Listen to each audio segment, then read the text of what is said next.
केबी star news में हूं आपके साथ सपना वर्मा।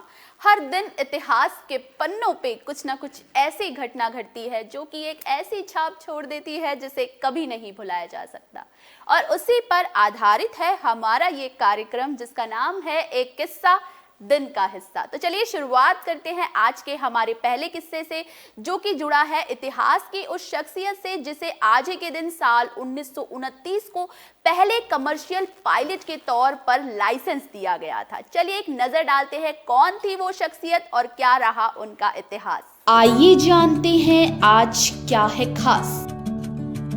खंगालते हैं इतिहास के पन्ने, उद्योग जगत की वो हस्ती जिन्हें भारत रत्न और पद्म विभूषण जैसे सम्मान से सम्मानित किया गया। जहांगीर रतनजी दादाभाई टाटा उर्फ JRD टाटा, वो नामचीन हस्ती जिन्होंने एयर इंडिया की स्थापना की। आज का दिन इतिहास के पन्नों की उसी एक घटना से जुड़ा है जो JRD टाटा के जीवन से जुड़ी है। साल 1929 का वो दौर जब आज ही के दिन देश के पहले कमर्शियल पायलट के तौर पर JRD टाटा को लाइसेंस मिला था, जिसके बाद आया साल 1932 का वो दौर जब उन्होंने भारत में पहली बार टाटा एयरलाइंस की शुरुआत की, जो कि भारत के लिए एक बेहद गौरवमयी पल था। इसके बाद आया वो लम्हा यानी 15 अक्टूबर साल 1932 का वो दौर जब सुबह 6:35 पर JRD टाटा ने कराची से मुंबई के लिए उड़ान भरी। ये विमान बिना किसी पैसेंजर के था।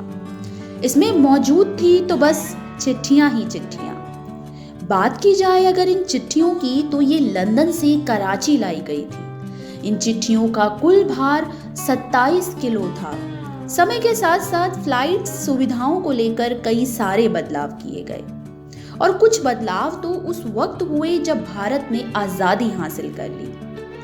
29 जुलाई साल 1946 का एक वो दौर भी आया जब टाटा एयरलाइंस का नाम बदलकर एयर इंडिया रखा गया। JRD टाटा को एयर इंडिया का जनक कहा जाता है। JRD टाटा के इतिहास पर अगर गौर किया जाए तो वो उद्योग जगत का एक बड़ा नाम थे। 29 जुलाई साल 1904 को पेरिस में जन्मे JRD टाटा कई उद्योगों से जुड़े थे। इनमें होटल, इस्पात, इंजीनियरिंग जैसे उद्योग शामिल थे।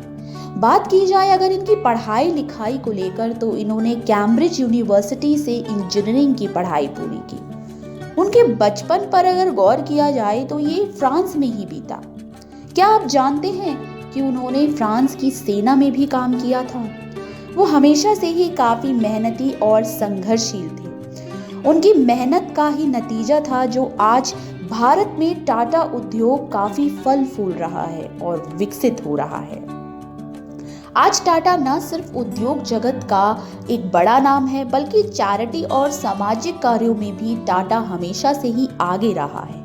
कोरोना काल में स्वास्थ्य सुविधाओं को लेकर टाटा ने सहयोग राशि प्रदान की, जो कि उस वक्त काफी ज्यादा जरूरी भी थी। टाटा ने हमेशा देश की आर्थिक रूप से भी सहायता की है।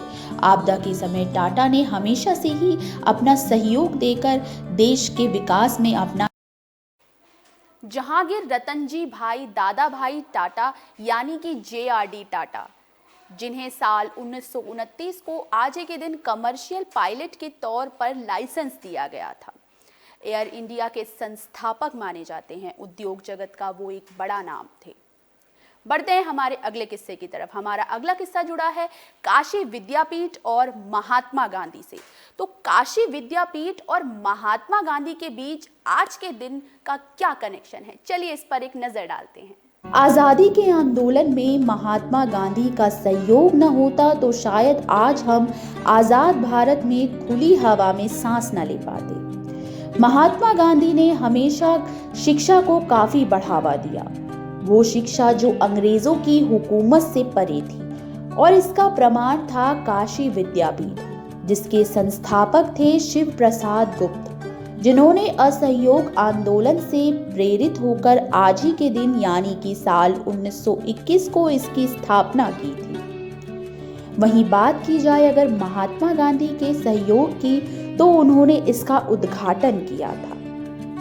काशी विद्यापीठ, जिसका नाम महात्मा गांधी की 125वीं जयंती पर बदलकर महात्मा गांधी काशी विद्यापीठ रखा गया और तभी से इसे उनके नाम से जाना जाता है। आज महात्मा गांधी काशी विद्यापीठ का 101वां स्थापना दिवस है। बात की जाए अगर इसके इतिहास की, तो ये स्वदेशी विद्यापीठ था जो कि अंग्रेजों के बिना किसी सहयोग के भारतीय नागरिकों की ओर से संचालित किया जा रहा था। इसे चलाने के लिए उस वक्त महात्मा गांधी के कहने पर बहुत से भारतीयों ने ब्रिटिश राज में पनप रही नौकरियां और शैक्षणिक केंद्रों को छोड़कर काशी विद्यापीठ के विकास में अपना ध्यान लगाया। इस विद्यापीठ में बतौर शिक्षक और विद्यार्थी के रूप में कई हस्तियां जुड़ी रही। इन हस्तियों में लाल बहादुर शास्त्री, डॉक्टर भगवान दास, जमना लाल बजाज और जवाहरलाल नेहरू जैसी बड़ी शख्सियत शामिल। आज ही के दिन काशी विद्यापीठ की स्थापना हुई थी। साल 1921 का वो दौर जब आज ही के दिन इसकी स्थापना हुई थी। आज ये अपना 101वां स्थापना दिवस मना रहा है। महात्मा गांधी की इसकी स्थापना में एक अहम भूमिका रही, जिसकी वजह से महात्मा गांधी की 125वीं जयंती पर इसका नाम बदलकर महात्मा गांधी काशी विद्यापीठ रखा गया। बढ़ते हैं हमारे अगले किस्से की तरफ, जो कि जुड़ा है चुनाव की एक ऐतिहासिक घटना से।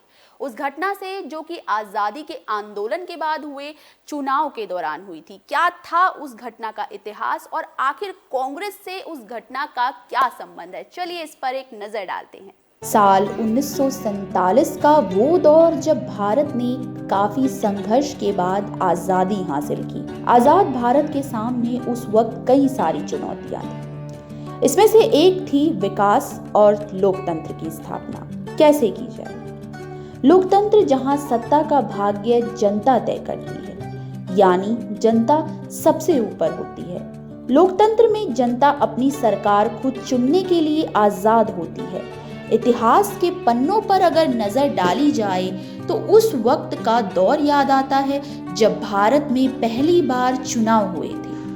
वो दौर था साल 1951 का, जब भारत में प्रथम चुनाव आयुक्त सुकुमार सेन और भारत के पहले प्रधानमंत्री जवाहरलाल नेहरू के नेतृत्व में लोकसभा चुनाव हुए थे। इन चुनावों में 10 करोड़ से भी ज्यादा लोगों ने अपना वोट दिया था। इन चुनावों के नतीजे 10 फरवरी साल 1952 को, यानी कि आज ही के दिन आए थे, जिसमें कांग्रेस ने बाजी मार ली।